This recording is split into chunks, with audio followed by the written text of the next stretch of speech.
Soberbia. Escondido en ti, como un gusano, larvado el corazón de servidumbres, guardas de los pecados el primero, cimiento en que el mal erige su casa, hipertrofia del yo, del ego enfermo que busca el aplauso banal de los ajenos, el pedestal vacío en el que ser idolatrado. No comprendiste que, sin alas, la altura solo es la gran certeza de la caída. Este es uno de los poemas de Servido en Frío, el 32º premio de poesía Jaime Gil de Viedma, como saben ustedes, porque aquí veo unos cuantos poetas repartidos en la sala. Hay que verlo bien, que casan los poetas entre ellos. Uno de los grandes premios en poesía castellana. Y tenemos aquí, a mi derecha, al receptor del premio, el poeta, dramaturgo, novelista, columnista, hombre de teatro, opinador, ensayista y tantas cosas, y agitador, que es Manuel Francisco Reina. Jerezano de nacimiento, ha vivido en Málaga, ahora mismo no sé dónde vive porque no me acuerdo. Yo tampoco. Directamente. Pero sigue escribiendo poesía. Prácticamente Manuel Francisco ha salido a premio por libro, prácticamente. Y yo nos ha dicho antes Amaya, a mi derecha, al extremo derecho, que no es así, creo que no es así, no es así, no lo sé, no tengo ni idea. Va a ser que no. Va a ser que no, ¿verdad? Me suena que no. Me ha dicho que, oye, a ver si tú te aprendes algo de esto del currículum, porque se nos olvida, y yo estoy para aprenderme cosas del currículum. Esto ya, como decimos, todo viene en Wikipedia. Amaya Martínez Morales acaba de ser elegida una cosa muy difícil, porque la responsable de política de... Contra la violencia de género de la subdelegación del gobierno. Perdón, es que hoy me estaba intentando aprender el número de áreas que había de un premio que nos han dado hoy a Proteo, que nos han dado un premio. Y era área de contra la violencia a la mujer, había vivienda, había de todo. Vamos, un área que ocupa 18 áreas diferentes. Y ya no me da la cabeza, ¿qué le vamos a hacer? Bueno, están ustedes en el tercer piso de Proteo. El tercer piso no solo es el espacio físico, sino es también el nombre del proyecto que un servidor, modestamente y con la lengua afuera, intenta llevar a cabo para ir creando una serie de actividades en torno al mundo del libro y la lectura. Hacemos presentaciones de libros, hacemos talleres, hacemos charlas, hacemos conversaciones. Intentamos, como en este caso, que la cosa sea dinámica y participativa, así que ya saben ustedes, esta cuarta pared invisible la pueden ustedes romper cuando les dé la gana, que estamos dispuestos a ello. Amaya, que aparte de ser la responsable de política de violencia de género en la subdelegación del gobierno, es abogada, y lleva trabajando como experta en administraciones territoriales mucho tiempo en la administración pública, es también poeta, es escritora. Queríamos encontrar aquí, porque Proteo se encargó de hace 3 años de editarlo, uno de los pequeños volúmenes de poesía circulante que ella escribió precisamente para la MT, pero no te hemos podido agradar con eso porque la poesía ha circulado y está en manos ajenas, ya no nos queda ninguna. Bueno, yo no me voy a enrollar nada más, después prometo intervenir moderadamente, o lo voy a intentar, y le voy a dejar la palabra a Maya, que va a glosar convenientemente, como se merece, a Manuel Francisco Reina. Muchas gracias. Hola, buenas tardes a todos y a todas. En primer lugar, quería agradecer la ocasión que me has ofrecido, Héctor, y a la librería y este proyecto tan maravilloso que lleváis en esta planta. Por supuesto, agradecer a Manuel Francisco Reina que haya querido contar conmigo para la presentación de este libro. Como muy bien ha dicho Héctor, empezar con el currículum de Manuel Francisco, además de que ya todos ustedes lo conocen más que sobradamente, es aburrido, tedioso. No, por favor. Está en la Wikipedia, lo leen y ya está. Puedo decir que a mí, entre sus múltiples premios y sus libros maravillosos, Los hombres oscuros, La princesa Paca, un montón, me hizo, como él bien sabe, especial ilusión que ganara el premio Rafael Morales hace un par de años. Sobre Servido en frío, que ha ganado la 32ª edición del premio Gil de Viedma, que es una auténtica joya. Bueno, yo antes que nada me gustaría, Manuel Francisco, que situáramos un poco este libro en tu evolución, ¿no? Antes de entrar en él directamente, ¿no? En tu trayectoria literaria, porque yo al leerlo he visto, bueno, creo que es bastante obvio, tú también lo has comentado en alguna entrevista, que es una continuación o una evolución, o como decías tú el otro día en una entrevista, un juego de espejos del Fiel de la Balanza, ¿no? Entonces yo me pregunto si en mi casa, en la estantería, los tengo que poner uno a continuación de otro o uno enfrente de otro. Es más, doy un paso más, porque yo pienso que en realidad Servido en frío es la última parte de una trilogía que empezaste con la paternidad de Darth Vader. Entonces yo me pregunto, ¿los pongo los tres seguidos? ¿Pongo la paternidad de Darth Vader encima, como algo que lo cubre todo? ¿O la pongo debajo, como algo que es el subsuelo de estos dos libros? Bueno, empezamos fuerte. Bueno, en primer lugar, antes de responderte, querida Maya, buenas tardes a todos. Gracias, Héctor, Jesús Otaola, que estaba hace un momentito por ahí, con el que llevamos muchos años colaborando con la colección Libros sobre Ruedas, Librerías en Marcha. Algunos de los que están por aquí han salido en esa colección, incluida Maya, a la que yo animé a publicar, pero Pepe Infante casi la inauguró, Ruiz Noguera también. Bueno, hay muchos amigos poetas, está David Delfín, Antonio Díaz Mola, el amigo Chema Martín por ahí atrás también. Bueno, muchísimas gracias a todos, Aurora. Venir a Málaga y venir a Proteo es venir a mi casa, y además está rodeado de buenos amigos. Héctor, con muy buena voluntad, decía que qué bien avenidos estamos los poetas. No solemos estar bien avenidos, incluso muchas veces entre los amigos hay querellas y no gracianas, cervantinas. Pero yo creo que el mundo literario es más bien, yo le llamo arco de cuchilleros, porque según cómo pases te apuñalan, pero afortunadamente los que estamos aquí estamos bien avenidos, nos queremos hace mucho tiempo, afortunadamente, nos conocemos, nos leemos, porque hay muchos autores que tampoco se leen, no te creas, no se leen nada más que a sí mismos, y es un placer venir a Málaga, que es mi casa, hace muchos años. El primer recital de poemas que yo di en mi vida fue de la mano de Pilar Paz Pasamar en el cafetito que hay en la calle Císter, al lado de la catedral, que creo que se llama El Jardín, sí, ¿puede ser? El Jardín. Exacto. Pues el primer recital de poemas que yo di en mi vida, que me llamaban el niño poeta, las cachondas de las hijas de Pilar Paz Pasamar, que Maru Redondo era actriz y pertenecía al grupo Aquarius de teatro y luego Teatros. Y entonces, como yo era una especie de niño sabiondo que iba con Alberti, con Pilar Paz, con Quiñones, tal y cual, me llamaban el niño poeta. Y yo di mi primer recital en ese café de Málaga. Ya te ha llegado Jorge Villalobos y te ha quitado. Bueno, hombre, si a esta altura, si quieres llamarlo el niño poeta, me preocuparía. Pero bueno, pero quiero decir que mi vinculación con Málaga es muy temprana, ¿no? Y es como venir a casa.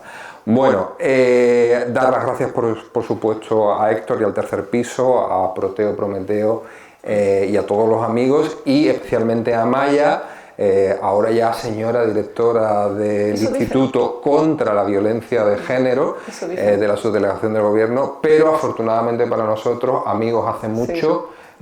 Yo además la animé a publicar porque ella, con la sombra de su abuelo, el gran poeta Rafael Morales, tenía mucho pudor al publicar. No, yo soy muy vergonzosa. Y cuando yo leí sus poemas le dije, pero tú qué haces que no publicas, y afortunadamente salió en la colección Libros sobre Ruedas. Gracias, Paco, por estar aquí también. y yo fui uno de los que la animó y ya no hace falta que la anime, No. ya ella va sola afortunadamente y fantásticamente bien. Y después además, porque como ella sabe, yo quería mucho a su abuelo, Lo sé. tuvimos Era mucho recíproco. trato, yo lo conocí en la tertulia de Rafael Montesino, otro de los grandes olvidados, Rafael Montesino, y que hizo muchísimo por la poesía en todo el país, pero especialmente en su tertulia en Madrid.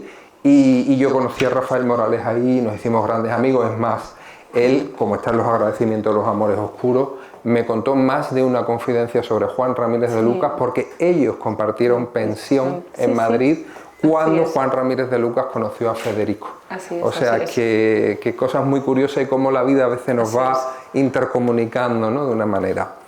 Y ahora, sobre tu pregunta, que tiene tela, mira, en realidad la paternidad de Darth Vader, que Paco Ruiz Noguera hizo una de las mejores presentaciones de ese libro, más profunda, con la etimología además del título, que tiene que ver, si yo no estoy equivocado, con el inglés medieval casi, Darth Vader, ¿no?, el padre oscuro, ¿no?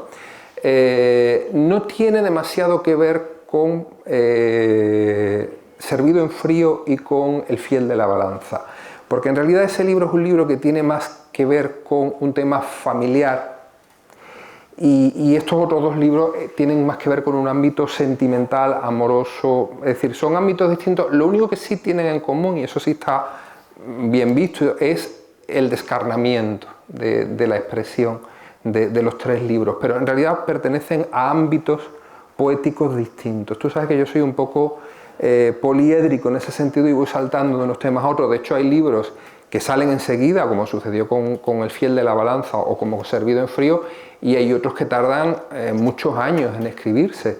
Por ejemplo, casi al poco de recibir el Gil de Viedma se me dio el premio Provincia de Guadalajara, José Antonio Chaita, por un libro que se llama Musa insumisa, y es un libro que se empezó a escribir hace 28 años.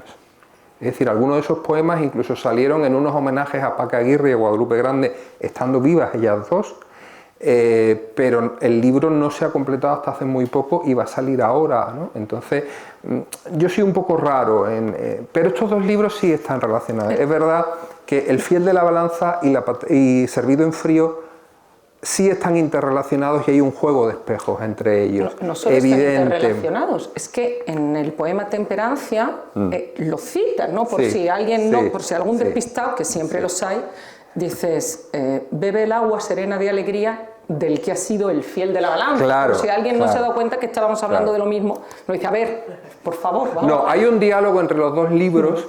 Y efectivamente hay un juego de espejo. Esos dos libros sí podrían estar uno frente a otro o uno al lado de otro.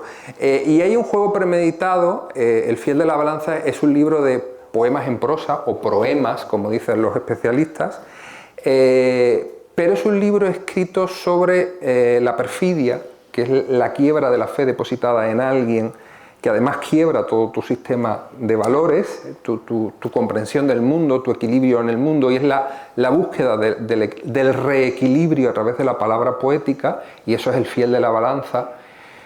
Pero la diferencia es que el fiel de la balanza está escrito desde la herida en caliente, desde la traición en caliente, desde el descarnamiento del desengaño amoroso. Mientras que Servido en frío está escrito desde la distancia, incluso con esa frialdad que te da la ironía, el sarcasmo de ver esa situación y a ti mismo desde una distancia determinada. Eso es Servido en frío frente al fiel de la balanza. Y después, además, Servido en frío es un libro en el que se indaga un poco sobre los libros fundacionales, sobre los conceptos del perdón, sobre el concepto de los pecados propios y ajenos, no solo los ajenos, nosotros somos corresponsables, y sobre cómo también desde el mundo de la literatura, de la poesía especialmente, hemos legitimado el mal, es decir, hemos legitimado a Caín, hemos legitimado a Luzbel, que está muy bien, es decir, poéticamente y literariamente ponernos en la piel del traidor, del asesino de su hermano, está muy bien, pero a lo mejor nos hemos pasado de rosca porque un asesino es un asesino. Y a lo mejor literariamente hemos legitimado demasiado al que hace daño, al verdugo, frente a la víctima. Y de todo eso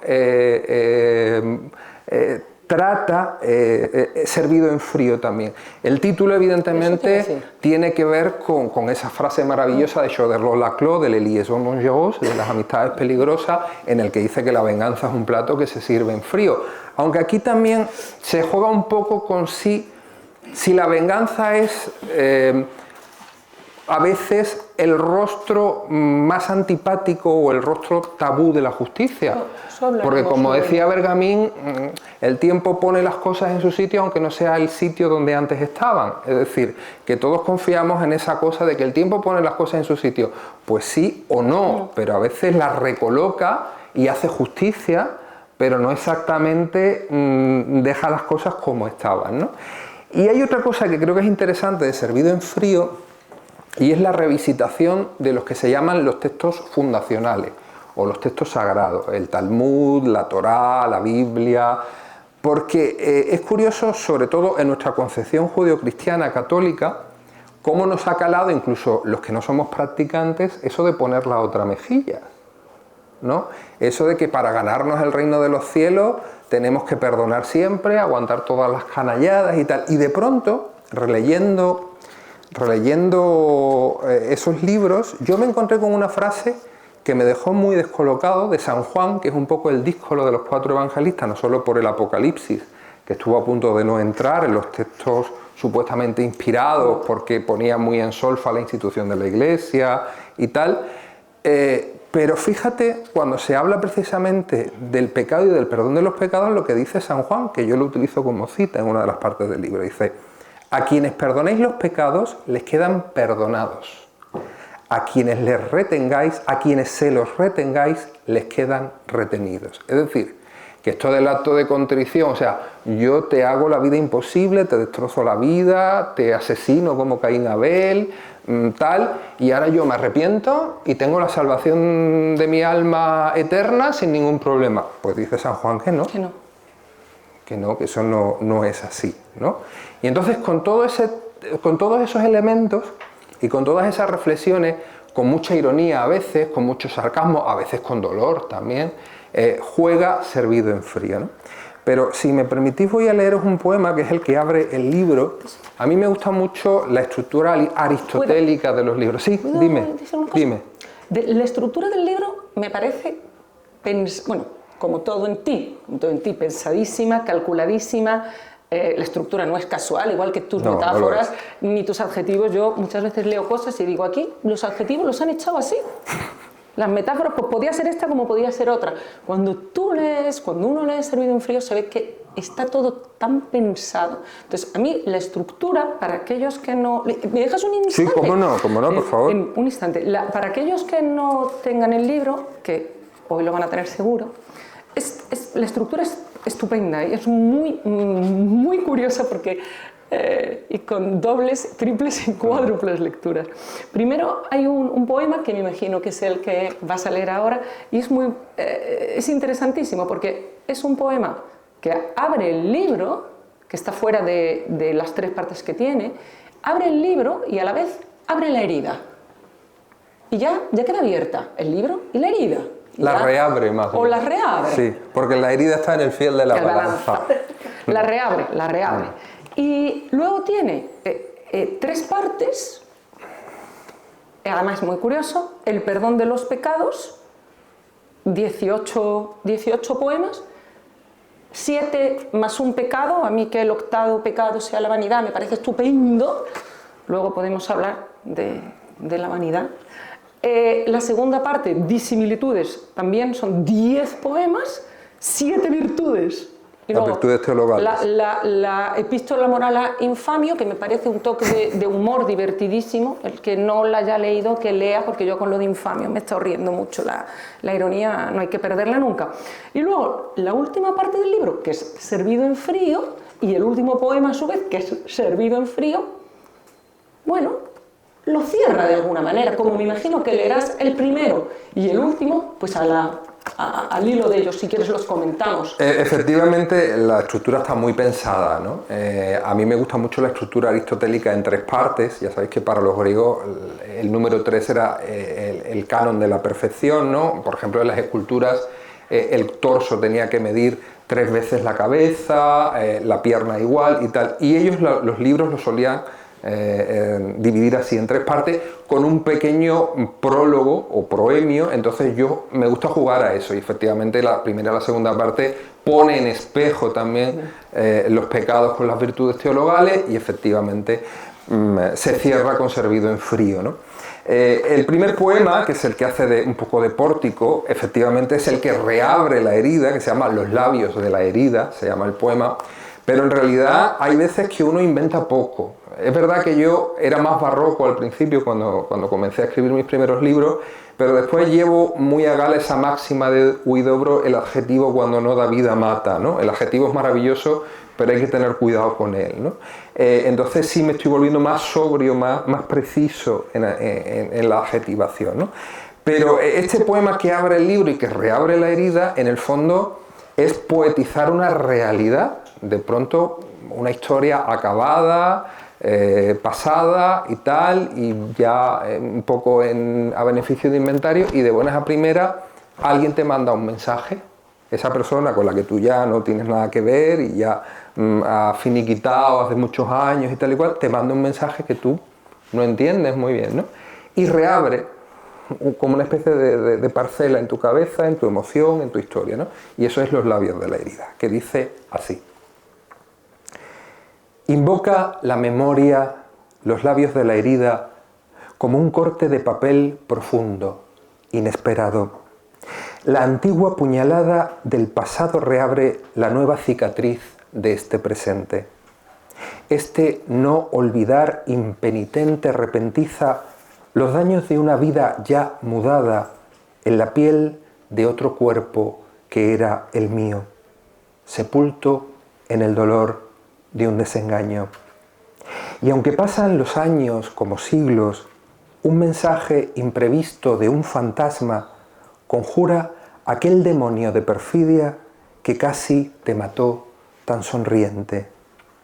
Escucha en sus consejos los agravios. No caigas otra vez en esa trampa de arder en el perdón inmerecido que en ti, por caridad, entró la peste. Yo creo que hay poco que sí, decir, bueno, a veces hay poco que poetizar, ¿no? Cuando la realidad...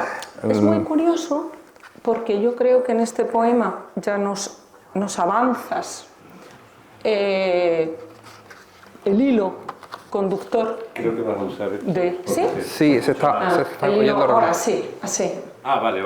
El hilo conductor de todo el libro y bueno, apuntas en los temas y los motivos fundamentales. Pero a mí hay una cosa que me ha creado mucha curiosidad, y esto yo estoy segura de que no te lo va a hacer nadie de las muchas entrevistas, o a lo mejor sí, porque somos muy poco originales todos en el fondo. Yo me he puesto a contar. Es que se oye mal, se oye Amaya, fatal, sí, ¿verdad? y es una pena. Ah, pues mira, me quito esto y me pongo como en el karaoke, Sí. que lo prefiero mucho más. Me pongo como en el karaoke. Toma. Y estoy mucho más contenta, sí. Dame, necesito quitar A ver. ahí ya para siempre. Súper socorro. Bien. Yo he ido, en preparando esta presentación, he ido apuntando qué palabras, ¿se me oye ahora mejor o peor? Gracias. Las palabras que más se repiten, porque lógicamente las palabras que más repetimos es nuestra realidad. Y es muy curioso, porque pese a que yo el sentimiento que tenía es que era un libro de dolor, de daño, de desamor, te voy a hacer mi recuento. Dolor 4 veces, daño 6, perdón 6, me gusta mucho que daño y perdón salgan las mismas veces, mal 8 y amor 10. Entonces yo me pregunto, a ver si es que es un libro de amor y no nos hemos enterado. Probablemente, porque es un libro en el que se reflexiona mucho, se medita mucho sobre la naturaleza del mal, Y como, igual que os he leído la cita de San Juan, que es bastante sorprendente, porque parece que, insisto, con el acto de contrición ya podemos hacer las canalladas más grandes del mundo, que oye, hasta Enrique VIII, si no hubiese roto con la Iglesia de Roma, estaría perdonado si se arrepiente en el último momento, a pesar de haberla decapitado a casi todas y a casi todos, ¿no? Entonces, aparte de eso, por ejemplo, la Torá tiene una reflexión que también traigo al libro, que es muy interesante, que dice que quien salva una vida salva el mundo. Es decir, yo no puedo salvar el mundo en su conjunto, ni a todos los que pueblan el mundo, pero si a lo mejor salvo una vida, ayudo a una vida, en esa persona a la que salvo y a la que ayudo, estoy salvando a todo el mundo. Y entonces yo le di la vuelta a esa reflexión de la Torá y del Talmud. Si quien salva una vida salva el mundo, quien daña una vida daña el mundo. Quien hace mal a una persona, a una vida, está haciendo mal al tejido del mundo. Entonces, en toda esa reflexión del libro sobre la naturaleza del mal, las repercusiones del mal que hacemos, incluso a veces el más ínfimo, ¿no?, a nuestro alrededor, no estamos también generando heridas en el tejido del mundo. Y en ese sentido yo creo que aquí los dos suturantes que se utilizan, los dos cicatrizantes que se utilizan, son la palabra poética y el amor. Es decir, no estoy inventando nada con esto, está también en todos los libros fundacionales, ¿no? Lo único que, claro, este es un libro ya en el que no está esa inocencia primera en el que uno cree que portándose bien, que haciendo las cosas bien, que siendo generoso, que siendo entregado, vas a recibir lo mismo. A veces eres entregadísimo y acabas como el Cristo crucificado, quiero decir. Entonces, en ese sentido, también hay mucha reflexión y hay mucha ironía, ¿no? De hecho, hay un poema, si te parece, porque sé que esos poemas primeros te gustan mucho, que se llama Catequesis. Me encanta. Que habla un poco de eso, ¿no? Y si os parece, os lo voy a leer. Me encanta. Dice: como todo buen chico de mi tierra, bautizado en la fe del cristianismo, tomada comunión de los devotos y confirmado en el credo de la mansedumbre, asumí el perdón de los pecados como práctica, la confesión como método de asunciones, la redención como ruta de conocimiento. Todo esto aprovecharon los malvados, viles carroñeros de bondades que siempre buscan luces expuestas a las sombras con las que alimentar su gran vacío. Yo creí el mensaje de aquel Cristo que abolía el talión y sus condenas, el diente por diente y ojo por ojo en el que acabar todos ciegos y desdentados. Pero hirieron la luz de mi mirada, le robaron blancura a mi sonrisa e hicieron vía crucis de mi entrega, y ahora estoy alerta contra falsos profetas. Me leí la letra pequeña del Evangelio y entendí que no soy un mártir ni un Mesías. No seré el primero en lanzar la primera piedra, mas tampoco ya permaneceré indolente nunca más a la próxima lluvia lapidaria. Es decir, es esto de poner la otra mejilla para que te partan la cara constantemente, pues va a ser que no. No, es muy cansado. Va a ser es muy que cansado, no. Claro. No, claro. positivo, no. Es decir, ya hay momentos en los que se trasciende la experiencia amorosa y vas mucho más. Es decir, mira, a mí me han tomado el pelo con esto de que cuando te que cuando te den un guantazo pongas la otra mejilla. Pues no, porque es que ya no me queda mejilla, es que, ¿sabes? Entonces es un poco eso, ¿no? Es muy interesante. Perdona que entro un poco, no entro demasiado, porque yo el libro no me lo he leído, como lo he... No, claro, ha llegado hoy, y tú eras la introductora, entonces no quiero opinar de lo que no conozco, pero quiero hacer una pregunta genérica. Por lo que veo, has tratado, digamos, un mismo tema. Digamos, hay un tema real que produce un impacto emocional que tú has tratado en un par de libros anteriores. No, en un libro anterior, en el este, libro sí. anterior, en este, en el cual básicamente hay un proceso emocional tuyo que te lleva en este a hablar de esa herida provocada, supongo, por una traición, supongo, por un abandono, por una ruptura amorosa o similar. Vale. ¿En qué medida a lo largo de tu vida como poeta, has utilizado la palabra siempre para hacer frente al dolor. Es decir, me interesa mucho el origen del niño poeta, que ya antes dijiste que era, si en un principio tú estabas utilizando la palabra como una forma digamos, de defensa, de autodefensa, para colocar el mundo y colocarlo, como decía Jorge Guillén, que estaba bien hecho, cosa que nos estaba desmintiendo constantemente, o simplemente estaba celebrando con la palabra la majestuosidad del ser. No lo sé, quiero decir, llegas ahora, digamos, ya con las metáforas bien cargadas, ya siendo un... Bueno, llego con las metáforas bien cargadas, pero mi relación con el dolor, desgraciadamente, es muy pronta, es muy temprana. Es una relación biográficamente tan cercana como con la palabra poética. Yo creo que a mí el asidero de cordura, que lo digo en uno de los poemas, ha sido la palabra, y ha sido la palabra poética, y ha sido la literatura, desde muy niño. De hecho, en La paternidad de Darth Vader, que lo hemos citado varias veces, que es un libro muy duro, que a pesar de esa metáfora cinematográfica, pero que habla también del mito cosmogónico de Saturno devorando a sus hijos y todo lo demás, también parte de una vivencia personal muy dura, como son los malos tratos en la infancia. Entonces, la palabra siempre es un asidero, y mi relación con el dolor, desgraciadamente, tanto personal como poéticamente, es muy temprano. Lo que pasa es que, curiosamente, en mi caso, todos estos libros han ido saliendo mucho más tarde, y yo he sido un poeta al principio muy hímnico, es decir, que ha cantado más la belleza del mundo, los celebratorios, los placeres, y toda esa parte ha ido saliendo ya a partir de los 30 años. Era una parte, libros que se iban escribiendo desde muy pronta edad, pero que han ido saliendo más tarde, ¿no? Pero efectivamente es un libro en el que llega ya con las metáforas cargadas y con la relación tanto con la palabra que ordena y que sutura las heridas, como con el dolor, muy directo y muy pronto.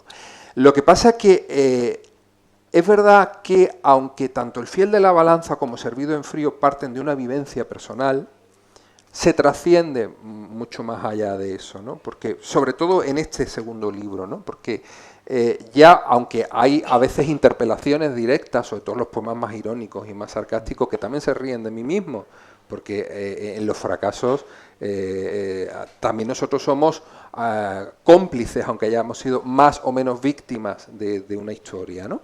Entonces hay mucha ironía también. Pero realmente en este libro, aunque hay poemas que interpelan directamente, hay otros, como este que he leído, que van más allá, ¿no? Y que hablan de la naturaleza del mal, de haber asumido culturalmente, por ejemplo, eso del perdón de los pecados, o poner la otra mejilla, es decir, que tiene que ver mucho más con una realidad cultural en la que vivimos que de la propia historia autobiográfica de la que puede partir este libro, y sobre todo el anterior, ¿no? Porque ahí, sí, ahí supongo, con la utilización de todos estos, digamos, recursos de gran literatura moral a lo largo de la historia, de comportamientos, tú que eres además experta en leyes, sabes mucho de eso también. Y ahora encima hablando de malos tratos y tal. Aquí estamos hablando de una cosa que tiene que ver, ¿en el amor existe, creéis, algún tipo, digamos, de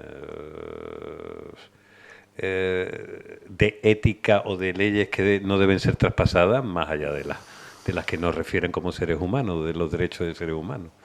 Hombre, yo creo que hay algo que es básico, que es el respeto al otro. Es decir, en la vida puede pasar todo, que te enamores, que te desenamores, que te enamores de otro o de otra, todo puede pasar, pero como tú gestiones eso, es lo que dice lo que tú eres como persona. Es decir, yo creo que en una pareja lo que ellos acuerden me parece perfecto. El problema es que sí hay límites que no se deben transgredir, el del respeto al otro, que va desde no engañarlo, a no mentirle, a no insultarle o a no ponerle una mano encima, como sucede en algunos de los casos que Amaya se encuentra en el área en el que está. Es decir, que hay muchos grados. ¿Qué es lo que pasa? Que yo creo que las relaciones personales son siempre muy complicadas, da igual que sean de pareja o no, suceden en las familias también. Yo hablo de Caín y Abel eran hermanos y no acabó la cosa muy bien tampoco. Y parece también que la familia es sacrosanta y en la familia pasan muchas cosas, abuso, agresiones, muchas cosas, ¿no? Y en las relaciones pasa lo mismo, sobre todo porque además en las relaciones, incluso en el juego sexual, en la relación sexual, siempre hay un juego de roles y de poder. Entonces, hay momentos en los que se pueden traspasar determinados límites.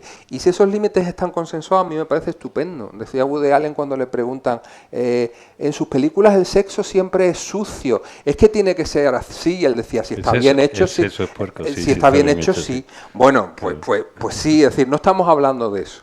Estamos hablando de cuando ese juego de roles que suceden en todas las parejas y que a veces se intercambian en determinados momentos y depende del ámbito. Hay parejas en las que hay una figura que es muy dominante, digamos, en la organización de la relación de la pareja y tal, y después, por ejemplo, en las situaciones íntimas es absolutamente sumiso o sumisa. No tiene nada que ver, es decir, pero sí es verdad que en ese juego de roles y de poder que se establecen en las relaciones hay veces que se transgreden límites. Y ese es el problema, es el único problema, que cuando alguien transgrede determinados límites, que va, insisto, de la mentira al insulto, a ya, en casos extremos, el maltrato, es muy delicado y muy peligroso, pero todos sabemos lo que está bien y lo que no está mal. Y el que no lo sepa tiene un problema que debe solucionar o en el psiquiatra o en otro lado, ¿no? Oye, y entiendo, por ejemplo, que el espacio poético, tú que eres el autor, en este caso,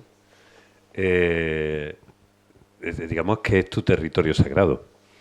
El no limitanger, es decir, lo que no se puede hollar de alguna manera, porque tú eres el autor de eso. Eres el demiurgo, eres el que de todo aquello, eres el que ha creado, claro. Por más que la persona que está detrás del autor, del que fabrique, se lo estén llevando los demonios o sea incapaz de articular palabras. En el momento en que entiendo que hay una relación que para que duela tiene que ser profunda, porque si no, no dolería, y supongo que será duradera, ¿hasta qué punto lo que es una traición, porque tú aquí hablas de la traición, básicamente, pues si no, no hablarías de venganza, aunque no la nombre? No, sí se nombra, sí se nombra. Sí se nombra, ¿no? Claro, y Vale. dice que además es un tabú y no tiene por qué. Okay. Es decir, y no tiene por qué, claro, precisamente porque voy en contra de eso, estoy en el hartazgo de poner la otra mejilla y de la mansedumbre, que digo, eso de bienaventurados los mansos de espíritu. ¿Por qué? Porque te viene bien a ti, va a manejar a la gente, ¿no? Pero la pregunta venía por eso, independientemente de que ahora, es decir, a la persona que ahora mismo le dedicas la venganza, meditada, distanciada, como bien dices tú en el prólogo del libro, supongo que en algún momento también habrá encendido enormes poemas de amor dentro de tu producción. Es decir, ahora mismo... No me acuerdo. No me acuerdo. No. Lo que me refiero hay algún momento dentro de los distintos sufrimientos que haya habido, de todos los procesos donde dice, joder, y encima me has tocado la poesía. O sea, porque miras atrás de la obra, mira, o ahí sabes sobre distanciarte. todo en el libro anterior, por eso digo que es un juego de espejo, en El fiel de la balanza, yo creo que es un libro muy terrible en el sentido de que ese desengaño, por eso en el libro anterior habla de la perfidia, que es un concepto un poco extraño, porque la perfidia no es exactamente la traición ni el desengaño, no. La perfidia es cuando tú depositas la fe en alguien y esa quiebra de la fe depositada en esa persona desequilibra toda tu concepción de lo que está bien, de lo que está mal en el mundo, de lo que tú creías política, social, humana, culturalmente. Es decir, es una cosa mucho más profunda. Y aquí se habla de la venganza precisamente porque, como se dice en algunos poemas, lo que pasa es que estamos haciendo spoiler, estoy haciendo spoiler a la pobre Amaya y a mí mismo, a veces llamamos venganza a cosas que no lo son. Porque entonces cuando hay una sentencia judicial contra un maltratador, por ejemplo, ¿eso es venganza también? Eso es justicia. Es justicia. Pues con eso también se reflexiona y se juega en este libro. De hecho, hay uno de los poemas que leeremos al final, que no lo voy a destrozar, porque juega con los dos conceptos. Pero después, lo que a mí sí me ha llevado a reflexionar en este libro, que parece que el tema de la venganza, que es un tema tan literario, tan humano y tan legítimo como cualquier otro, está como desprestigiado literariamente, con honrosísimas y maravillosas excepciones. Para mí, el gran tratado de la venganza, del que también se se le dedica un poema aquí, es El Conde de Montecristo, de Choderlos Laclos, que es la venganza por antonomasia. La venganza por antonomasia, Oye, un merece señor, la pena, hombre, merece la yo pena, estoy absolutamente... ¿merece la pena dedicar la vida yo, a la venganza? En el caso del Conde de Montecristo, yo me pongo absolutamente de su parte. O sea, un tío al que traiciona a su familia, sus mejores amigos, su prometida, Bueno, la pero sociedad... tiene un tesoro, ¿no? No, claro, Algo y lo es algo, meten en pero la hay que estar cárcel peor. como a un arrastrado, y él en la cárcel no tiene otra cosa que hacer que maquinar exactamente cómo se la va a cobrar a todos. Yo estoy absolutamente de su parte, o sea, Pero, hombre, lo entiendo perfectamente. Hombre, en la cárcel podía haber hecho Hombre, como el Lute, no, que saca pero la tú- carrera de abogado, gana el tiempo. Ya, pero el se Lute, hace un cursito pero de el Lute esto, había robado, pero el de pobre cocina, Conde de de- Montecristo se había portado bien con la prometida, con la familia, con los amigos, los había colocado a todos, y en pago de eso le montan una falsa acusación, lo mandan a una isla Bueno, pero en preso. la isla encuentra un tesoro luego, don Sí, Francisco, la algo es venganza, algo, los pues por hay que eso están peor. claro, por Está eso te solo, digo. pero con dinero. Pero ese es el maravilloso, Algo es ese es el algo. maravilloso tratado Claro. sobre la venganza. El Conde de Montecristo, que a mí me parece una novela espléndida, Tremendo. que yo he leído y releo varias veces, y después ya en la sublimación de la venganza, de donde sacó el título de Servido en Frío, Las amistades peligrosas, que es la exquisitez de la venganza. Ya eso no es el Conde de Montecristo, que tenía razones para vengarse. Te voy a hacer todo el daño que pueda, de la manera más refinada, ¿sabes? Ya es como la quinta esenciación de la... Pero es verdad que si te pones a buscar libros sobre la venganza, desde luego en poesía yo no recuerdo, y he leído bastante, no sé si aquí los maestros Infante o... Una pregunta. Esto me recuerda un poco al toro de Falacis o Falari en Grecia, que era la recreación de la tortura sublimado en belleza, ¿no? Es un poco ese juego. Sí, tiene que ver con eso, pero sobre todo, insisto, fíjate que se han tocado temas en lo poético y en lo literario en general, pero parece que hablar de la venganza es una cosa como que te hace de menos, como que... También es que es no, cansado vengarse. es agotador. Es muy cansado. Pero, sé, los sí. que tienen anemia, que se lo ahorren, se lo digo por Sí, experiencia, sí, que sí. Es más mejor se narrativo, dediquen a es escribir un tema más quintillas. narrativo. Pero más esto en de prosa. realidad, más que una venganza personal, es la fiera venganza del tiempo. Sí, Por eso he leído el primer poema, Sí. ¿no? Porque de pronto cuando tú estás en otra historia, Ya. en tu vida, en tal, alguien decide tocarte las narices y te manda un mensajito. madre mía, madre mía. Y tú dices, pero... Esos y SMS, tú dices, pero- esos WhatsApp de Hombre, madrugada. sí. ¿Pero por qué? Si No, por un señor. WhatsApp O sea, gana, ¿qué gana un necesidad? cliente bien más, oye, No, es Señores, verdad. por favor. Por otro lado, yo dije, escribí este poema y dije, pues mira tú por favor. dónde. Ahora, Los ex- ahora te lo voy a tú ahora explicar. le deberías aprovecho- mandar un 10%. de Aprovecho este agradecimiento. micrófono, por favor. Los ex que nos estén oyendo, por favor, tengan ustedes un mínimo de elegancia. Claro. WhatsApp, borrachos, los viernes por la noche, no. Claro. No van a, se lo digo de corazón, no van a ganar nada. Nada. El poco prestigio que les queda lo Claro, pierden, se pues lo eso, prometo, ¿qué de verdad. necesidad? El mínimo recuerdo que si lo hay medio bueno, lo van a perder. Claro. Eso, no, por Dios. Yo, Sale yo le fatal. llamo difuntos. Los difuntos esos salen Los fatal. infieles difuntos, Sí. porque Volviendo- los fieles yo- difuntos yo- son yo otros. quería decir una cosa que se me ha quedado antes en el tintero al hablar del dolor.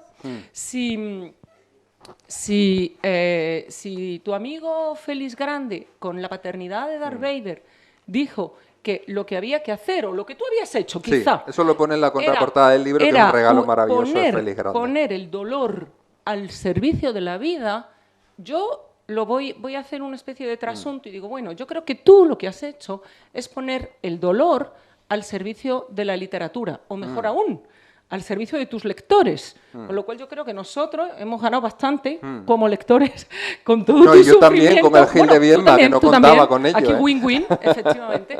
El dolor, el desamor bien canalizado, pues hace obras maravillosas.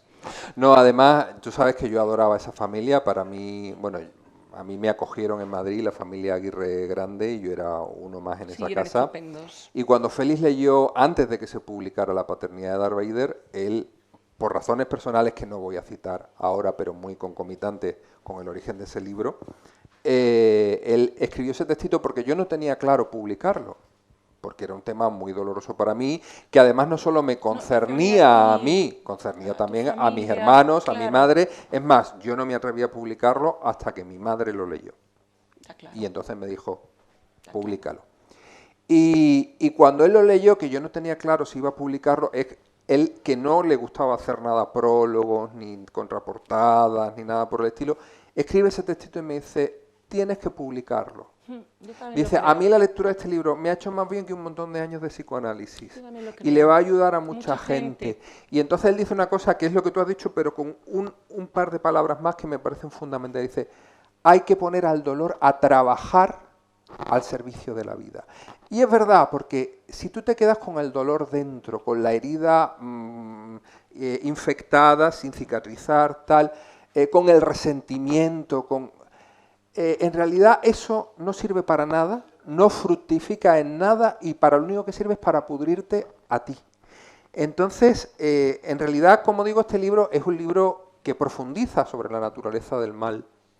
Aunque haya cosas, sí, aunque haya cosas autobiográficas, el mal que se hace, como digo, dándole esa vuelta a la frase del Talmud, si quien salva una vida salva el mundo, quien daña una vida daña el mundo.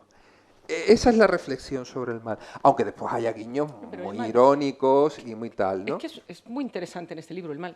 ¿Quién lo hace? Claro, todos lo hacen, y todos lo hacemos en un momento determinado. Hay una frase por ahí que a mí me encanta y que yo la repito bastante, que dice, todos somos el malo en la historia de alguien. Claro. Y es verdad. Claro. Seguramente habrá por ahí alguien, vamos, no creo en mi caso, no, de ninguna de las maneras, pero bueno, pues, ponerme a mí de ejemplo, que yo no sé, seremos todos unas brujas y unos brujos insidiosos, ¿no? Pues hay una cosa que aprendes con los años, creo yo, con la observación y con la cierta distancia, que en la naturaleza no existe tal cosa como el mal y el bien. No existe en absoluto. No existe nada. No existe el Esas mal son categorías, son categorías que nosotros aplicamos a el lugar de donde nos pille la tormenta. Única y exclusivamente. A eso le llamamos bien y mal. Bueno, y perdóname, ese relativismo opinión, está muy bien, pero yo no estoy convencido que a los que estaban en Auschwitz que le dijeran que no había mal en el mundo le parezca una cosa relativa. Era el mal absoluto. Claro. Era el mal absoluto. Y además, el mal, además, desde la perspectiva de la identidad del propio género humano. Es decir, todo el mundo dice, ¿cómo es posible que el ser humano llegue a convertirse en algo que se destruya a sí mismo? ¿Cómo es posible la psicopatía y que alguien secuestre a una persona y lo haga añicos y no tenga el más mínimo ápice de empatía? Luego, lo de la relatividad del mal, yo, por ejemplo, también me lo he planteado bastante con las relecturas de determinados libros que he hecho y con la escritura de este libro, porque a veces, como te digo, legitimamos al verdugo. Es decir, incluso volviendo al área en el que está ahora mismo Amaya, de pronto parece que una mujer maltratada tiene que demostrar, aunque llegue con los moratones, que ha sido maltratada.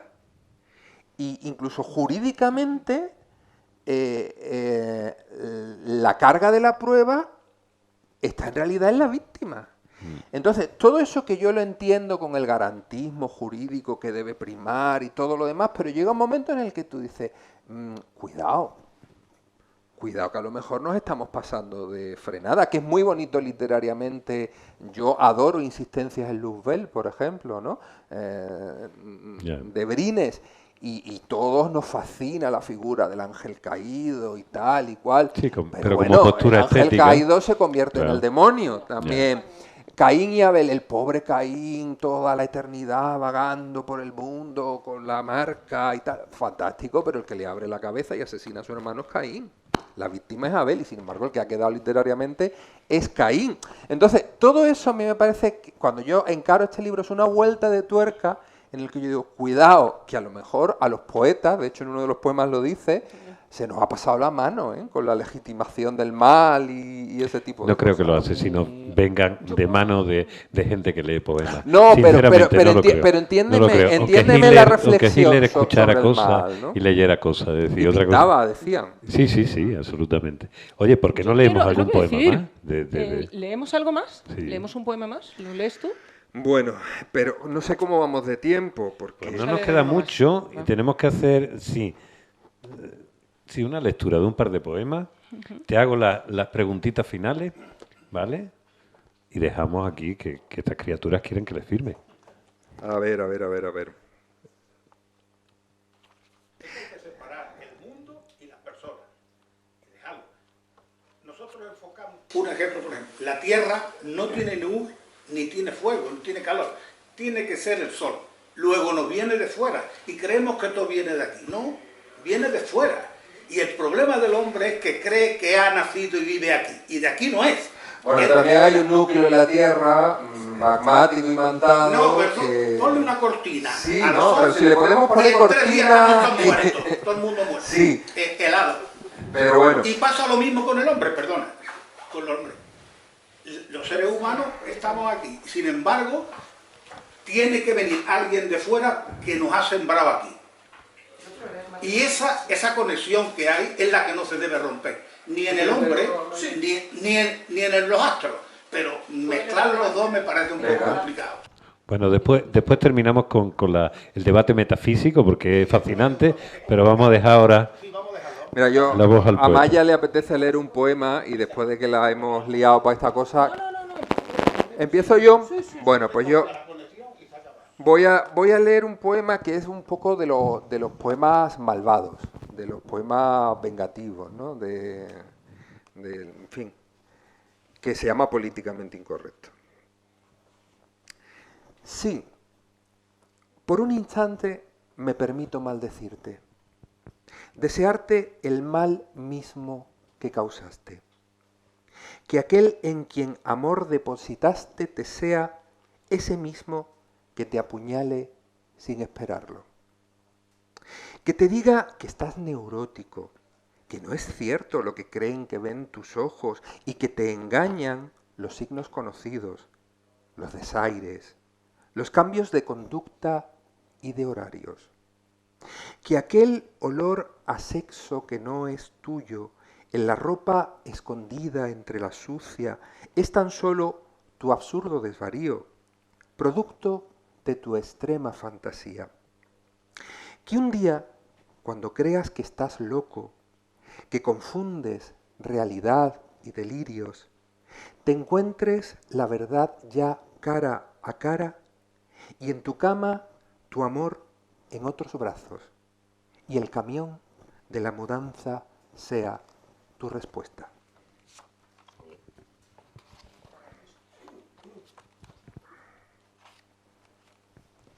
¿Tú quieres leer ese poema? Sí. Y yo cierro con el que cierra el libro. Yo también tengo más valor que un torero, porque ponerme a leer un poema de Manuel Francisco después de que él haya leído, que no solo escribe como Los Ángeles, sino que lee como... Que me Pero bueno, mucho. en fin, este me parece un acierto completo. Matemáticas, se titula este poema. Tal vez no todo el mundo merece desmemoria. Borrar del corazón toda la injuria como se pasa un paño a la pizarra donde aprendíamos las básicas matemáticas. Ese elemental ejercicio de hacer las cuentas, de aprender sumando y restando las cantidades.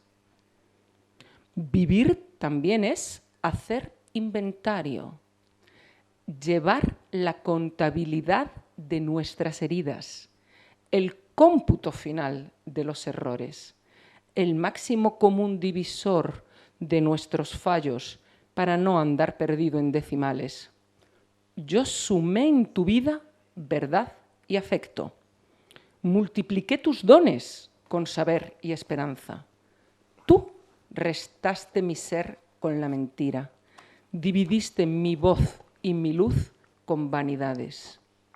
Ahora, claras las cuentas, precisas. La ciencia arroja un triste resultado. La nimia variable de estadística, tan solo a los números primos equiparables, divisibles por nosotros mismos o por uno. Bueno, yo no voy a decir nada, ya he dicho bastante. Yo cierro con el poema que cierra el libro. He leído el que abría Los labios de la herida y el que cierra Los labios de la herida, que se llama Servido en frío, como el título del libro, y en el que, en toda esta evolución, porque estamos haciendo unas catas muy desiguales de unas partes y de otras, pues acaba en la reflexión última sobre el sentido de la venganza o no, en fin.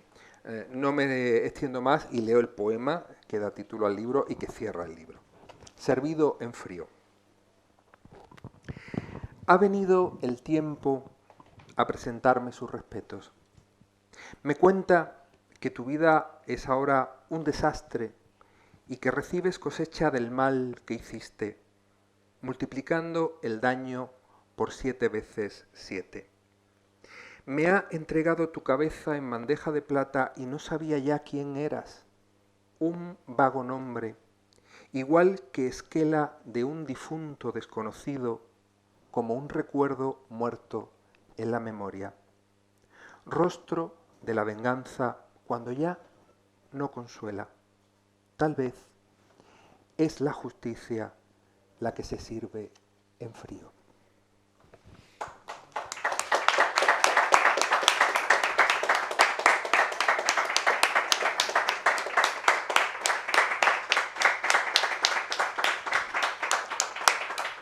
Y ahora como coda, aunque esto debería terminar aquí, pero como no había manera de colarlo, hay una, hay una parte que siempre hacemos dentro del tercer piso, que es que a cada invitado que venga le pedimos que hagan pues lo que tenemos que hacer las librerías, o tendríamos que hacer, o hicimos durante un tiempo, que es la de convertirnos en guías y en prescriptores. Entonces le pido a cada uno de las personas que vienen que elijan 5 libros que de alguna manera estén en su literatura. No, que solo sean libros que le gusten y que digan un poquito por qué. Y aquí, entre protestas, ¿cómo voy a elegir 5 libros? Evidentemente, esto decírselo a gente que se dedica a la literatura y a lectores voraces es una putada absoluta. Pero bueno, él ha hecho aquí un ejercicio muy interesante y ha dejado en 5 libros que seguramente explican a él y a su literatura. Vamos a empezar. ¿Con qué empezamos? Con ese. Empezamos con Catulo, ¿no? Sí. Os joderé y me lo chuparéis. Supongo que era uno de los poemas de Catulo. Pedicabo vosego et inrumabo, decía él en latín. Exactamente eso. Bueno, de Catulo. Sí. ¿Por qué aparece Catulo aquí? ¿Y cuándo pues aparece porque en tu vida? Catulo para mí fue un fogonazo. Yo tuve la suerte de hacer bachillerato, que ya era peor que lo que estudiaron mis predecesores, pero afortunadamente yo estudié 3 años de latín y 2 de griego. Y yo tuve una profesora maravillosa de latín y griego, espléndida, que nos ayudaba a aprender a recitarlo. Yo me sé a Catulo en latín, igual que me sé parte de la Eneida en latín, arma, virumque, cano, patera, eneas. Entonces eso, además de meterte la música en el oído, que fue una de las cosas que me dijo Pepe Hierro cuando lo conocí muy jovencito, que es muy divertido, a mí Catulo me deslumbró a todos los niveles, rítmicamente en latín, pero después era capaz de escribir esos versos de una procacidad brutal, pero además de una procacidad que ríete tú de los que ahora se cree que son modernos metiendo tacos en los poemas, ¿no? Cuando decía eso de pedicabo vosego et inrumabo, efectivamente significa me las chuparéis y os daré por el culo, que le decía a sus enemigos literarios y políticos. Pero después era capaz de la ternura más maravillosa, como eso de da a mí vasi a mile, dame 1.000.000 de besos. Entonces, esos 2 extremos de Catulo a mí me volaron la cabeza. Y está muy en mi poesía en el sentido de que yo también soy de extremos. Soy capaz o me arrastra la poesía amorosa más desnuda, que más me transparente y tal, o soy capaz, como dice mi querida amiga Clara Montes, de tener un puntito hardcore y de ser malvado y de escribir cosas muy tremendas y demás, ¿no? Entonces, para mí Catulo fue un deslumbramiento, fue un fogonazo y lo sigue siendo, ¿eh? Sigue siendo un referente. Sí.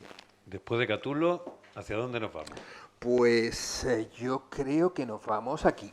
Nos vamos a Miguel de Cervantes. A Miguel de Cervantes. Que parece un tópico porque hay mucha gente que cita a Cervantes y no lo ha leído jamás, ¿no?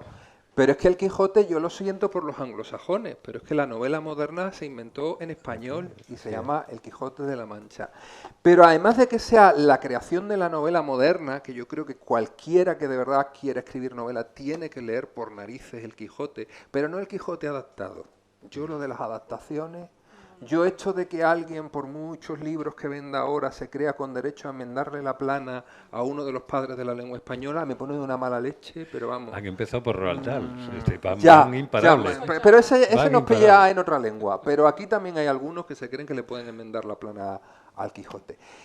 Pero aparte de que quien quiera saber lo que es una novela tiene que leer el Quijote sí o sí, hay tanta poesía también en el Quijote. Eso que él dice que la poesía fue el don que no quiso darme el cielo, yo no estoy muy de acuerdo porque hay poemas muy bellos de Cervantes, pero si es que él hacía poesía en el Quijote. Si es que su alegato, por ejemplo, sobre la libertad, cuando los galeotes que van presos, es poesía. Si es que todas sus cosas de amor sobre Dulcinea son poesía, ¿no? Entonces, a mí me parece que es un libro fundamental a todos los niveles. Primero, como uno de los libros fundacionales de la lengua y la literatura española, pero después que es un libro que te sigue enseñando literatura siempre, que te deslumbra siempre, que te enseña cosas siempre, ¿no? Entonces, a mí me parece fundamental. De Juan Ramón, o sea, perdón, de... Vamos a su coetáneo, ¿te Vamos parece? a William Shakespeare. Sí. Bueno, yo El tamaño importa. Aquí tuve la uno de los suerte coetáneos. de aprender inglés bastante bien y de leer en inglés. Y a mí Shakespeare me parece un autor fundamental de la literatura universal, aunque yo las fuentes de los siglos de oro me parezcan fundamentales y tal y cual. Pero es que hablando del teatro, uno de los revolucionarios del teatro, pero no solo eso, es que es teatro en verso. Claro. Entonces, para un poeta, Shakespeare, fíjate que uno de los trabajos que yo hice cuando hice la carrera, yo discutí mucho con la profesora porque era la profesora de literaturas románicas y yo le hice una propuesta de trabajo, porque ella hacía como si fueran TFGs, teníamos que hacer un trabajo de investigación para el final de la asignatura y con eso se evaluaba, no con el examen, lo cual era mucho más complicado, claro. Y entonces yo le propuse los tópicos del amor cortés en Romeo y Julieta. Y ella dijo, pues vamos a ver cómo sales de esa, porque yo no estoy en absoluto de acuerdo con eso que tú estás diciendo. Y yo me hice un trabajo de investigación sobre Romeo y Julieta en la que demostraba que todos los tópicos del amor cortés estaban en Romeo y Julieta. Y ella, que estaba en desacuerdo desde la propuesta, me puso matrícula de honor. A mí me parece que poéticamente Shakespeare es de una altura, es otro de los autores a los que yo vuelvo constantemente.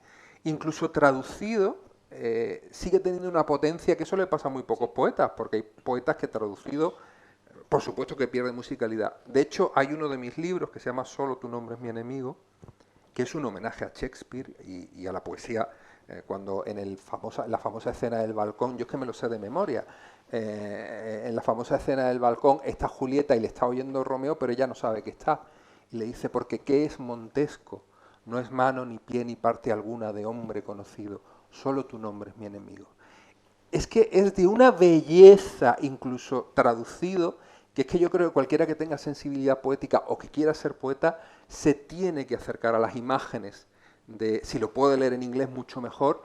Y desde luego Romeo y Julieta es uno de los grandes libros, más allá del tópico, del amor trágico, pero es que la poesía de Romeo y Julieta es de una potencia expresiva, emocional, metafórica, que yo creo que sigue siendo un libro absolutamente fundamental. Y una pregunta ya, que tú eres capaz de leer originalmente la musicalidad en inglés, ¿te viene a la cabeza algún buen traductor en castellano que diga esto es lo mejorcito? ¿O no? Pues eso es muy difícil porque eso es muy relativo todo. Fíjate que hay algunas traducciones muy poco conocidas que hicieron juntos Juan Ramón Jiménez y Zenobia Camprubí, que era bilingüe, ¿no? Era inglés-español, y que a mí me parecen muy acertadas, sobre todo porque ahí tenía el conocimiento del idioma profundo de Zenobia Camprubí y la sensibilidad poética de Juan Ramón, ¿no? Entonces, a mí me gustan mucho, pero hay algunos de García Gual, tanto de Romeo y Julieta como, por ejemplo, de los sonetos de amor de Shakespeare,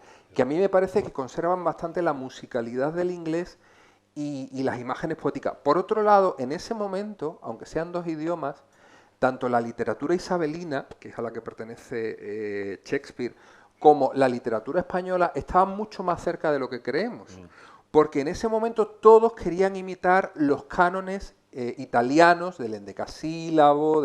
Entonces, en ciertos aspectos es, yo creo, más fácil traducir a Shakespeare que a otros autores ya después del 18 o del 19, ¿no? Juan Ramón.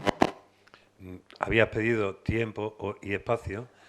Bueno, no lo teníamos, no venía, y hemos sacado una antología poética. Pero aquí está, Juan Ramón. Para mí Juan Ramón es Dios en la poesía española. Es decir, cada uno tiene sus gustos. Cuando yo era el niño Dios empezó, ¿no? Claro, entonces, para empezar, yo he contado antes que la primera lectura que yo di en mi vida fue aquí en Málaga, en el cafetito de allí del jardín en la calle Cister con Pilar Paz Pasamar. Y Pilar Paz Pasamar era Juan Ramoniana por los cuatro costados. Fue su última discípula viva. Y yo he leído las cartas, publiqué en ABC las cartas de Pilar Paz y Juan Ramón Jiménez, que son deliciosas, y además yo digo esto de que Juan Ramón es Dios por convicción y porque en una de las cartas ella, muy joven poeta entonces, le llama Dios a Juan Ramón Jiménez y él le contesta: toco sus sienes de poeta verdadera, Luzbel enemiga. Es una belleza, ¿no? Porque entra en el juego de que ella le llama a Dios. Pero es que realmente yo creo que Juan Ramón en la poesía contemporánea española es Dios.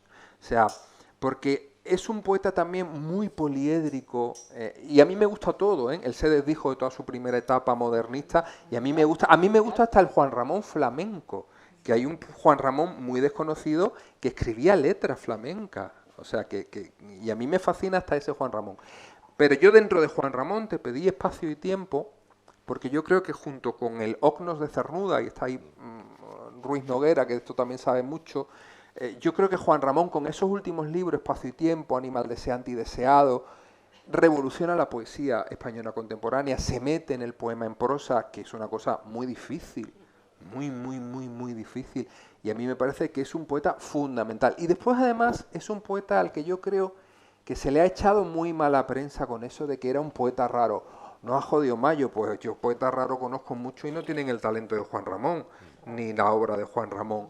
Pero yo creo que también se le quiso perjudicar por una serie de cosas y fue un tipo extraordinariamente leal a su tiempo y a sus contemporáneos. Fíjate si Federico García Lorca en la residencia de estudiantes le hizo putadas y se cachondeaba de él, y eso está recogido en los diarios de Morla Lynch, en las cosas que cuenta Pepín Bello, etcétera, etcétera, etcétera. Y sin embargo, hay un libro delicioso que yo recomiendo, que no sé si han reeditado, que se llama Las conversaciones con Juan Ramón, de Germán Gullón, que se fue a Puerto Rico a entrevistarlo un año después de morir Zenobia Camprubí y al poco de morir él. Y él se sincera en muchas cosas. Y cuando a él le pregunta, Germán Gullón le pregunta a Juan Ramón que por qué no volvía a España, que ya era Nobel, le habían ofrecido entrar en la academia, todo, por tal de que volviera el premio Nobel Juan Ramón Jiménez. Él dice una cosa que es definitiva y definitoria: yo no vuelvo a un país donde se asesina a ruiseñores. Y lo decía por Federico. Y mira que Federico se había cachondeado de él, a pesar de que Federico siempre reconoció en la poesía dos maestros, Antonio Machado y Juan Ramón Jiménez. Pero le hizo todas las putadas del mundo. Y sin embargo, Juan Ramón, fijaros qué lealtad, que cuando le preguntan por qué no vuelve a España, dice: yo no vuelvo a un país donde se asesina a ruiseñores. ¿El perdón? ¿Eh? ¿El perdón?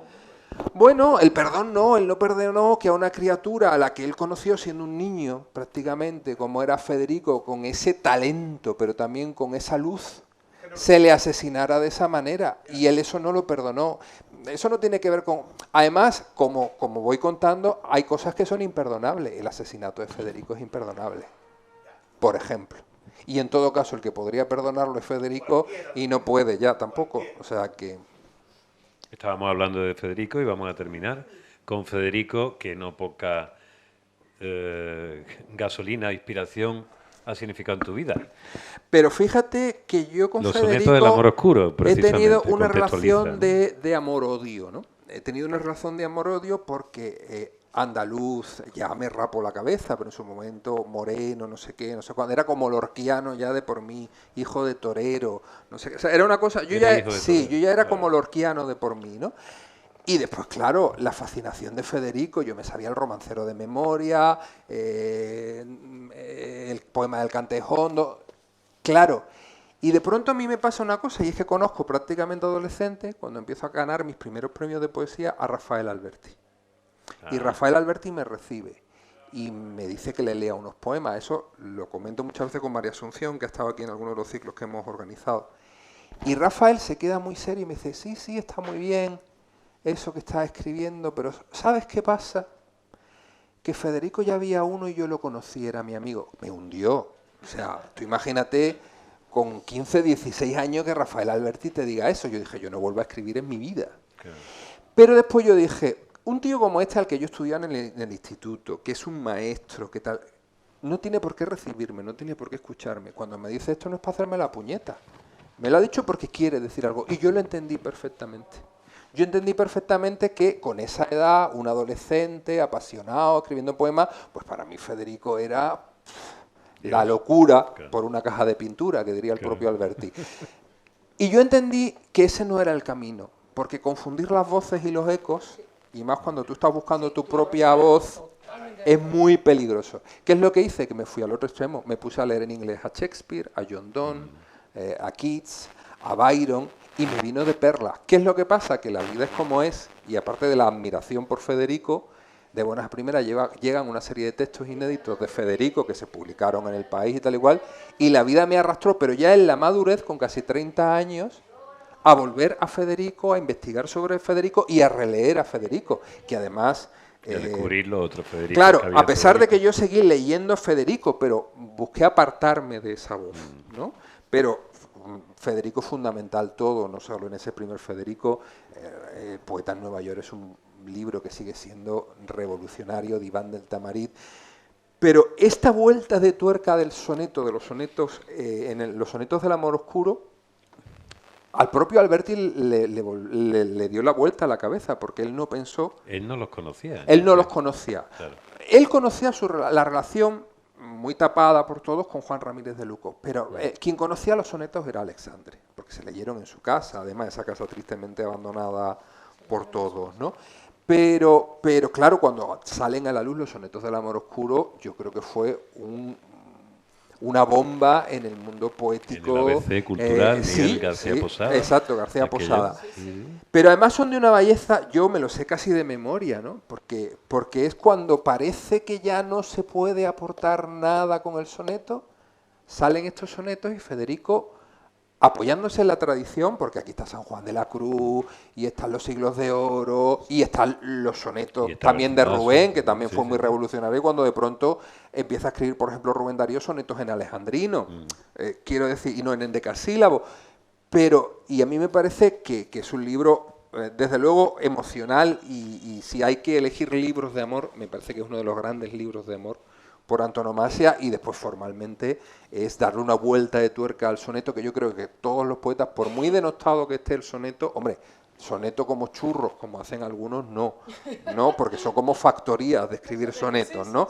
Y eso es un horror, pero me parece que hay grandes sonetistas, y los ha habido después, en la generación del 50, del 60, aquí hay poetas que aunque no se hayan significado, pero Pepe tiene algunos sonetos maravillosos también. Quiero decir que yo creo que cualquier poeta que se precie tiene que medirse con la forma. Y ya después la rompe. Esto es como cuando Picasso, ya que estamos en Málaga, oyes ese estúpido comentario de alguno cuando está delante de un cuadro de Picasso y dice esa gilipollez, me van a permitir la butad, pero bueno, los insultos y las palabras soeces también están en el diccionario de la Real Academia. De, ay, esto lo pinta mi nieto, o esto lo pinta mi niño, y tú dices, te dan ganas de partirle la cabeza, eso primero. Pero ya después te dan ganas de tener un poquito de caridad cristiana, ya que estamos hablando de eso, y de explicarle, mire usted, antes de que Picasso subvirtiera y revolucionara la tradición pictórica para volver a convertirse en un clásico contemporáneo, su padre lo tenía desde que era un niñito, dibujando patitas de paloma, bustos, bodegones, y precisamente Picasso puede hacer esto que usted dice que puede hacer su nieto, porque ya tenía la tradición tan absolutamente metida dentro y asumida que la podía hacer con los ojos vendados, y ya le aburría tanto que decidió que iba a romper toda la tradición y crear su propia tradición pictórica. Pues esto es un poco lo mismo. Yo cuando veo a la gente ahora que dice ser poeta con mucha alegría, porque yo aquí algunos maestros de los que tengo delante son poetas más que reputados, que reconocidos y tal, y no van de poetas por el mundo. Y cuando a mí me dicen, ¿usted será poeta? Pues ya llevo casi 20 libros de poemas y me da un poco de pudor, porque cuando has tratado con tus maestros, con Alberti, con Pilar Paz, con Pepe Hierro, pues te da un poco de pudor decir eso, ¿no? Pero esto es lo mismo, es decir, a los que dicen ahora ser poeta porque se le ocurre un exabrupto lírico y lo cuelgan en Instagram y ya, pues a mí me dan ganas de decir, lea usted un poquito más a Lope, a Góngora, no sé, aprenda lo que es un endecasílabo, un alejandrino y luego invente usted. Pero pues es un poco lo mismo que lo de Picasso, ¿verdad, Pepe? Que aquí todo el mundo se cree que los exabruptos líricos a golpe de tabulador en el ordenador y publicar en Instagram ya es poesía. Pues hombre, es una cosa un poquito más seria. Y no te digo nada cuando llega la inteligencia artificial. Voy a tenerte que... Eso es una contradicción en sus términos. Ya lo sé, pero Sí. está pasando. O inteligencia o artificial. Como diría. Pero... Ay, a lo mejor la inteligencia es más artificial de lo que nos imaginamos. Bueno, en cualquiera de los casos, es el momento de despedirnos, de continuar ya en privado, en los bares. Les pido a ustedes, sobre todo, que le den un grandísimo aplauso aquí a Maya y a Manuel Francisco Reina por esta maravillosa velada poética. Y no olviden, esto aquí vivimos de la venta de libros. Compren Una el libro, cosita, que se lo por firma. favor, antes de. Como se han incorporado algunos amigos que acaban de llegar y que vienen desde Cáceres para estar aquí, me parece, hay un poema muy, muy, muy pequeñito, de verdad. Y para que además nos quedemos con otro gustito, porque hemos hablado de cosas muy amargas y muy feas y tal, un poema que habla de las virtudes teologales y que se llama Generositas, que es un poema muy breve y que también el aplauso para cuando él acabe. y que también tiene mucho que ver con este libro. 42, eso estaba buscando en el prólogo. Y yo, si no te parece mal, Héctor, por los amigos que se han hecho un montón de kilómetros para estar y que acaban de llegar, pues por lo menos que se queden con eso. A ver. Está muy bien, porque él es generositas y es la generosidad. Claro, porque también se habla de eso en todo el libro, porque hemos hablado solo de los poemas más malvados, más de tal, ¿no? Entonces, generositas, que es una de las virtudes teologales, la generosidad. No se puede ser completos si no es en los otros. No existe cerradura que se abra sin su llave, corazón sano que no se mida en otro pulso, ni piel que no extienda su reino en otra epidermis, o cuerpo que no halle refugio en otro cuerpo. Somos humanos en la medida de la entrega, y solo es nuestro de verdad aquello que dimos. Muchísimas gracias.